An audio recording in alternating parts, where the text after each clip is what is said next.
আসসালামু আলাইকুম ওরহমতুল্লাহি ওবারাকাতুহু।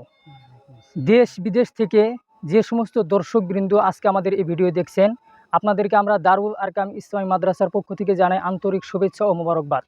আমরা অবস্থান করছি কুড়িগ্রাম জেলার রাজীবপুর থানার দিয়ারচর অঞ্চলে। এখানে একটি দ্বীনী প্রতিষ্ঠান রয়েছে, দারুল আরকাম ইসলামী মাদ্রাসা। প্রিয় দর্শকবৃন্দ, অত্যন্ত আনন্দের সাথে জানাচ্ছি উক্ত প্রতিষ্ঠানটি হাঁটি হাঁটি পা পা করে 2017 বর্ষে এটি প্রতিষ্ঠিত। এখানে আলহামদুলিল্লাহ নার্সারি থেকে পঞ্চম শ্রেণী পর্যন্ত ক্লাস চলমান। আজকে আমরা যে ভিডিও নিয়ে এখানে এসেছি, আমাদের সাথে দেখতেছেন অত্র প্রতিষ্ঠানের পরিচালক রয়েছেন শেখ আব্দুল্লাহ আল ফারুক মাদানী। তো আলহামদুলিল্লাহ আমরা এই প্রতিষ্ঠানটি যার তত্ত্বাবধানে, যার পরিচালনায় প্রতিষ্ঠান গড়ে উঠছেন, তিনি হচ্ছেন শেখ আব্দুল্লাহ আল ফারুক মাদানী, যিনি মদিনাতে মাস্টার্সে অধ্যয়নরত রয়েছেন। তার তত্ত্বাবধানে, তার পরামর্শে প্রতিষ্ঠানটি গড়ে উঠছে। আমরা এখন আমাদের অত্র প্রতিষ্ঠানের পরিচালক শেখ আব্দুল্লাহ আল ফারুক মাদানীর কাছ থেকে গুরুত্বপূর্ণ তথ্য শুনবো ইনশাআল্লাহ। আসসালামু আলাইকুম ওয়া রাহমাতুল্লাহি ওয়া বারাকাতুহু। ইন্নাল হামদুলিল্লাহি ওয়া কাফা ওয়া সালামুন আলা ইবাদিহিল্লাযিনা ইসতাফা, আম্মা বা'দ। কাছে ও দূরে, দেশে ও প্রবাসে যে যেখান থেকে আমাদেরকে দেখছেন, তাদের প্রত্যেককে দারুল আরকাম ইসলামী মাদ্রাসার পক্ষ থেকে আন্তরিক অভিনন্দন ও মোবারকবাদ জানাচ্ছি। প্রিয় দর্শক ও শ্রোতা মণ্ডলী, এই মাদ্রাসাটি সূচনা হয়েছিল 2017 সালে জমি দলিল দেওয়ার মাধ্যম দিয়ে। এরপর 2020 সালে মাদ্রাসাটি একেবারে রিক্ত হস্তে তার প্রাথমিক লেখাপড়া আরম্ভ হয় এবং 2026 সাল এ পর্যন্ত আমরা ক্লাস 5 পর্যন্ত নিয়ে আসতে সক্ষম হয়েছি এবং গত বছর আমরা ক্লাস 5 এর একটি ব্যাচকে আমরা এখান থেকে অন্যত্র পাঠিয়েছি। তারা ক্লাস 5 এ সরকারি বৃত্তি পরীক্ষায় অংশগ্রহণ করেছিল এবং তার মাঝে 3 জন ট্যালেন্ট পুলে বৃত্তি পেয়েছে এবং একজন সাধারণ গ্রেডে বৃত্তি পেয়েছে এবং আমাদের এই ছাত্রগুলো এখন অন্যান্য বড় বড় প্রতিষ্ঠানে অধ্যয়ন করছে এবং সেখানে তারা অত্যন্ত সুনাম অর্জন করেছে। অর্থাৎ আমাদের এখানে লেখাপড়ার মান ভালো হবার কারণে তারা অন্য জায়গায়, অন্য স্থানে, অন্য প্রতিষ্ঠানে যাওয়ার পর সেখানে তারা যথেষ্ট কদর পাচ্ছে এবং সুনাম অর্জন করেছে।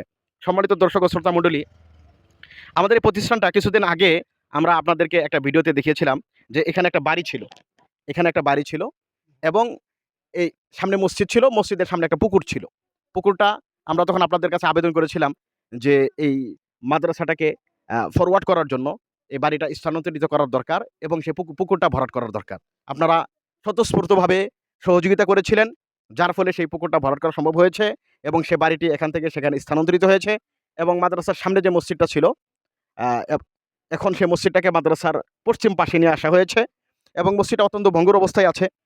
মসজিদটা দীর্ঘদিনের, প্রায় আজ থেকে প্রায় 25 থেকে 30 বছর আগের মসজিদ। তো মসজিদটাও অত্যন্ত করুণ অবস্থা। কোনো রকম সংস্কার করে মসজিদটা চালানো হচ্ছে।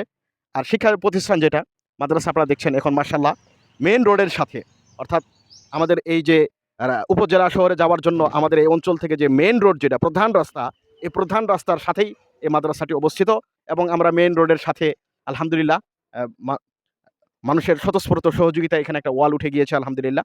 এখন মাদ্রাসার একসাথে 22 শতক জায়গা রয়েছে।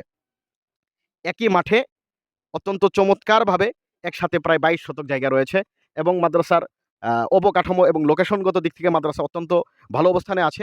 কিন্তু ঘর এবং অন্যান্য অবকাঠামোর দিক দিয়ে মাদ্রাসা অত্যন্ত করুণ অবস্থায় আছে, অত্যন্ত করুণ অবস্থায় আছে। লেখাপড়ার মান আলহামদুলিল্লাহ যথেষ্ট ভালো, কিন্তু ছাত্ররা যেখানে দাঁড়িয়ে, যেখানে বসে, যেখানে অবস্থান করে লেখাপড়া করবে সেই অবস্থাটা অত্যন্ত করুণ।